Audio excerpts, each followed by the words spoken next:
So now we are going to start with fundamental theorem of arithmetic. इसमें मैं numbers के ऊपर पढ़ूंगी. सबसे पहले आई नो दैट पूरा नंबर सिस्टम जो है divided into two types of numbers, prime numbers and composite numbers. Prime numbers क्या होते हैं सबको पता है. प्राइम नंबर क्या होते हैं? Which are divisible by one and number itself. Composite numbers which have more than two factors. यहाँ पे प्राइम नंबर, सपोज मैं प्राइम नंबर ले लेती हूँ 53. It has only two factors 53 and 1. But composite number से मैं 64 ले लेती हूँ. 64 के बहुत सारे फैक्टर्स हो सकते हैं. 2 भी है, 4 भी है, 8 भी है, 16 भी है. So it means 1 तो होगा ही होगा. It means this number is a composite number because it has more than 2 factors. And prime number क्यों है? Because it has only 2 factors. 1 and number itself. Now we are going to study the statement of fundamental theorem of arithmetic. Fundamental theorem of arithmetic की statement क्या है? अब देखिए, अगर मैं कोई भी कंपोजिट नंबर लूँ, से मैं कोई और नंबर ले लेती हूँ, से मैंने ले लिया 312. It is a composite number. अब मैं इसकी प्राइम फैक्टराइजेशन करती हूँ. इसकी प्राइम फैक्टराइजेशन कैसे होगी? Will start with the smallest prime number that is 2. 2 से मैं डिवाइड करना शुरू करती हूँ. 2 1 are 2, 1 1 5 are 10 and 1 2 6 are 12. then 2 7 are 14, 1 6 8. 2 से करेंगे 2 3 are 6, 1 8 9. then you will start with 3 1 3 31. means every number, मैं इसको ऐसे लिख सकती हूँ. ये जो कंपोजिट नंबर है, can I right it like this? 2 raised to power 3 into 3 into 30. means every composite number, कोई भी बड़े से बड़ा composite number हो, I can express that number as product of primes. मतलब उसको प्राइम नंबर्स की प्रोडक्ट की टर्म में लिख सकती हूँ. So what does this fundamental theorem of arithmetic states? Fundamental theorem of arithmetic states that every composite number can be uniquely. Why he is using the words uniquely? means जो एक number की prime factorisation होगी वो किसी और number की prime factorisation नहीं हो सकती. means every composite number can be uniquely expressed as product of primes. ये आपकी बुक में डेफिनेशन लिख रखी है. Every composite number can be expressed as product of primes and this prime factorisation is unique. ठीक है. So fundamental theorem of arithmetic की statement clear हो गई. This is very important theorem. First theorem हमारी जो इंपॉर्टेंट थी that was Euclid division algorithm. That was very important. उस पे बेस्ड हमने काफी सारे क्वेश्चंस किए. नेक्स्ट है हमारे पास fundamental theorem of arithmetic. This is again very important. इसकी स्टेटमेंट मैं वापस रिपीट कर देती हूँ. Every composite number can be uniquely expressed as product of primes and this prime factorization is unique. अब ये जो मैंने आपको definition the fundamental theorem of arithmetic की, सबसे पहले तो इस डेफिनेशन को याद कर लीजिएगा बिकॉज मेनी टाइम्स ये डेफिनेशन एज इट इज पूछ ली जाती है 1 मार्क के लिए. सेकेंडली, इस पे बेस्ड काफी सारे क्वेश्चंस हमारे आ जाते हैं. उन क्वेश्चंस को सॉल्व करने से पहले इस फंडामेंटल थ्योरम ऑफ अरिथमेटिक को यूज करते हुए भी मैं HCF and LCM of 2 numbers में निकाल सकती हूँ. अब वो फंडा क्या रहेगा देखिए. HCF और LCM 2 नंबर्स का अगर मुझे निकालना है, सपोज मैं यहाँ पे वही सेम एग्जांपल ले रही हूँ. अगर मुझे 48 और 63 का HCF निकालना है तो लॉन्ग डिवीजन में मैंने क्या किया था? डिवाइड किया था. यहाँ पर मैं क्या करूंगी? 48 की प्राइम फैक्टराइजेशन करती हूँ. 48 6 into 8 is 48. यही होता है ना. अब 6 को मैं प्राइम फैक्टर्स की टर्म में लिख देती हूँ. क्या बन जाएगा? 2 into 3 और 8 क्या बन जाएगा? 2 into 2 into 2. 2 2 are 4 2 are 8. हो गया. इसको मैं क्या लिख सकती हूँ? 2 raised to power 4 into 3. So means 48 की प्राइम फैक्टराइजेशन आ गई मेरे पास. अब मैं 63 की प्राइम फैक्टराइजेशन लिख रही हूँ. 63 की क्या होगी मेरे पास में? 63 is 7 9s are 63. 7 9s are 63. इसको मैं कैसे लिख सकती हूँ? 7 into 3 का square. 9 can be replaced by 3 का स्क्वायर. तो means prime factorisation of 63 is 7 into 3 का स्क्वायर. और 48 की क्या हो गई? इसको मैं हाईलाइट कर देती हूँ यहाँ पे. अब देखिए, जब मुझे इनका HCF लिखना है, HCF stands for what? Highest common factor. Means in दोनों की प्राइम फैक्टराइजेशन में से मैं कॉमन फैक्टर्स चूज करूंगी. इनमें से कॉमन फैक्टर्स कौन से आ रहे हैं? सिर्फ 3 आ रहे हैं ना. Only 3 is coming. तो इसमें कॉमन क्या आ सकता है? 3 की स्मॉलेस्ट पावर, 3 की स्मॉलेस्ट पावर क्या है 1.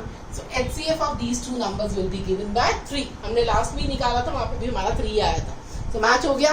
अब अगर मुझे इसका LCM निकालना है, LCM means lowest common multiple. अब मैं इसको कैसे निकालूंगी? यहाँ पर HCF में मैंने सिर्फ कॉमन फैक्टर्स लिखे. LCM में मैं क्या करूंगी, जितने भी फैक्टर्स दोनों में आ रहे हैं सबको लिख देते हैं. 2, 3 और 7, 3 फैक्टर्स आ रहे हैं. 2 इंटू 3 इंटू 7. अब मुझे क्या करना है, इनकी जो हाईएस्ट पावर आ रही है, चाहे इस नंबर की फैक्टराइजेशन में या फिर इस नंबर की फैक्टराइजेशन में, उसको मुझे लिखना है. 2 की हाईएस्ट पावर क्या आ रही है 4, और 3 की, इसमें 1 है, इसमें क्या है 2. 7 की क्या है 1. तो मेरे पास में आंसर क्या आ गया, 2 2 4 2 8 2 16 इंटू 9 इंटू 7. कर लीजिए मल्टीप्लाई. 16 into 9 is 144 into 7. ये क्या हो जाएगा, 7 4 28, 7 4 28, 30, 7 1 7, 8 9 10. So answer is LCM will be given by 1008. तो यहाँ से एक चीज बिल्कुल क्लियर हो गई, that HCF is always smaller than LCM. क्योंकि HCF में मैं स्मॉलेस्ट पावर्स लेती हूँ, LCM में बड़ी लूंगी. So it means HCF is always lesser than LCM. Done. और एक चीज और है यहाँ पर, बड़ी इंपॉर्टेंट थ्योरम है, that if you are finding HCF and LCM of these two numbers, say A and B, मेरे पास कोई भी दो पॉजिटिव इंटीजर्स हैं, इनका मैं LCM और HCF निकाल रही हूँ. इसको मैं डिनोट कैसे करती हूँ, LCM ऑफ A, B, और HCF को मैं करूंगी HCF of A, B. Look here, if you multiply LCM into HCF, then it will be equal to product of these two numbers. Means question मेरे पास इस पे भी बेस्ड आ सकता है कि अगर मुझे A दिया हो, मीन्स एक नंबर दिया हुआ है, LCM दिया हुआ है, HCF दिया हुआ, सेकेंड नंबर मिसिंग है, मुझे वो निकालना है. मीन्स इस पे बेस मेरे पास क्वेश्चन आ सकता है. Next we'll continue with some more questions in our next video. Thank you. So, hello students, welcome to Vision Unlimited. So in our last videos we have studied what is Euclid division algorithm and what is fundamental theorem of arithmetic. और इन सबको use करके मैं HCF और LCM कैसे निकाल सकते हैं, this we have already done. अब इस चैप्टर में मेरे पास, मैंने स्टार्टिंग वीडियो में मैंने पढ़ाया था आपको what is rational number and what is irrational number. Real numbers का जो होल नंबर सिस्टम है, हमारा पूरा सेट है, that consist of 2 types of numbers, rational and irrational. अब ये इरैशनल नंबर्स की कुछ एग्जांपल्स हमने पढ़ी हुई है 9th स्टैंडर्ड में. √2, √3, pi, all these are irrational numbers. अब how to prove, now here we are going to prove that √2 is irrational. अब इसको मैं प्रूव कैसे करूंगी, इसको मैं प्रूव करूंगी with the help of definition of rational number. Rational number की डेफिनेशन क्या थी, a number which can be written in the form P over Q, where P and Q are integers, Q is not equal to 0 and P and Q are co-prime. अब मैं क्या करती हूँ, मैं इसकी उल्टी सपोजिशन कर लेती हूँ. इफ पॉसिबल, मैं क्वेश्चन को कैसे स्टार्ट करूंगी, इफ पॉसिबल, यहाँ मुझे प्रूव क्या करना है, इरैशनल, बट मैं क्या सपोज करूंगी, if possible let √2 B rational.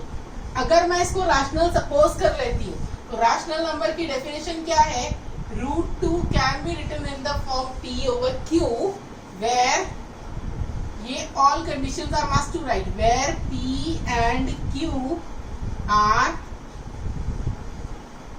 integers, Q is not equal to 0 and P and Q are co-prime.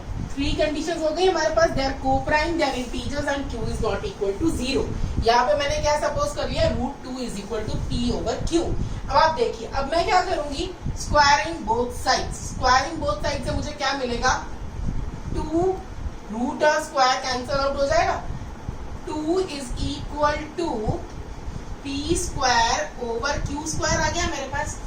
अब मैं क्या करूंगी, इसको इधर ले जाऊंगी, Q स्क्वायर क्रॉस मल्टीप्लाई कर रही हूँ, Q square 2 is equal to P square. This implies Q square is equal to P square over 2. अब आप ध्यान से समझिए इस चीज को, अगर मैं इसको ऐसे लिखूं P स्क्वायर ओवर 2, अब Q क्या है, एक इंटीजर, P भी क्या है, एक इंटीजर. अब एक इंटीजर का स्क्वायर करने के बाद में उसको मैं 2 से डिवाइड कर दूं, तो मींस ये कंप्लीटली डिवाइड हो रहा है। अगर ये कंप्लीटली डिवाइड इससे हो रहा है, दैट्स व्हाई ये q मेरे को एक इंटीजर दे रहा है ना, that's why I am getting some integer, because q क्या है, इंटीजर। इंटीजर का स्क्वायर क्या होता है, इसको ध्यान से समझिए। इंटीजर का स्क्वायर क्या होता है, इंटीजर। और ये इंटीजर को डिवाइडेड बाय 2 किया तो ये अगेन मेरे पास क्या आ रहा है, इंटीजर। इट मींस ये जो डिवीजन हुई ये कंप्लीटली डिवाइड हुआ। अगर ये कंप्लीटली डिवाइड होगा इट मींस ये जो ऊपर इंटीजर है न्यूमरेटर में, ये वाला इंटीजर, इसके अंदर 2 का कोई फैक्टर होगा ना, मींस यहाँ पर न्यूमरेटर जो है it must be of the type 2a over 2। That's why वो 2 और 2 कैंसिल आउट हो जाएंगे और वो कंप्लीट इंटीजर आ जाएगा, isn't it? तो अभी मेरे पास क्या आ गया कि when I divide p square over 2, तो मेरे पास क्या बन गया, रिजल्ट क्या आया फाइनली, ये अगर इंटीजर आ रहा है it means when I divide this by 2 तो p स्क्वायर के अंदर 2 का कोई फैक्टर होगा। I am taking one example to understand this thing. अगर मैं if I take p is equal to 4 तो मेरे पास p स्क्वायर क्या हो जाएगा, 16। Now you can see that 16 is completely divisible by 2। मेरे पास आंसर क्या आ रहा है, 8, विच इज एन इंटीजर। वो इंटीजर है तो इट मींस p, जो p है, if 2 divides p square, 2 divides p square, then 2 divides p also. तो 4 को भी डिवाइड कर रहा है, 4 डिवाइडेड बाय 2 करूंगी तो वो भी मुझे मैं कंप्लीटली डिवाइड कर रहा है, मेरे पास इंटीजर आ रहा है ना। अभी आप देखिए, इट मींस 4, ये p can be expressed as 2 into 2। ये 2 जो है, ये तो 2 ये वाला नीचे वाला है, और ये वाला 2 आपके पास क्या हो गया, a।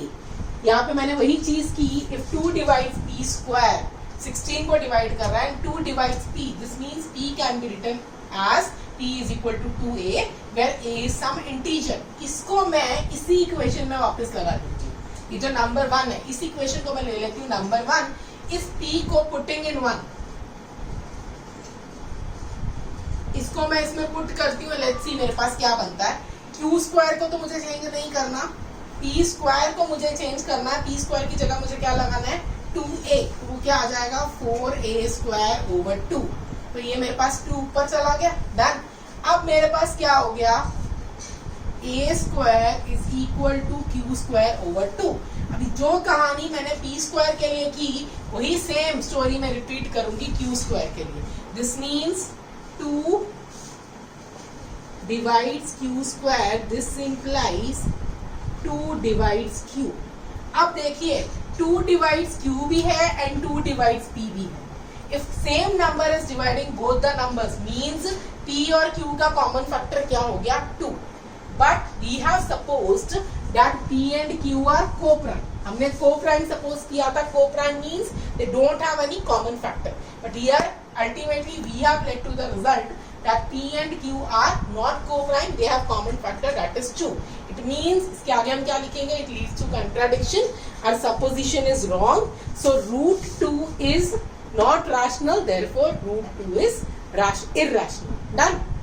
Thank you.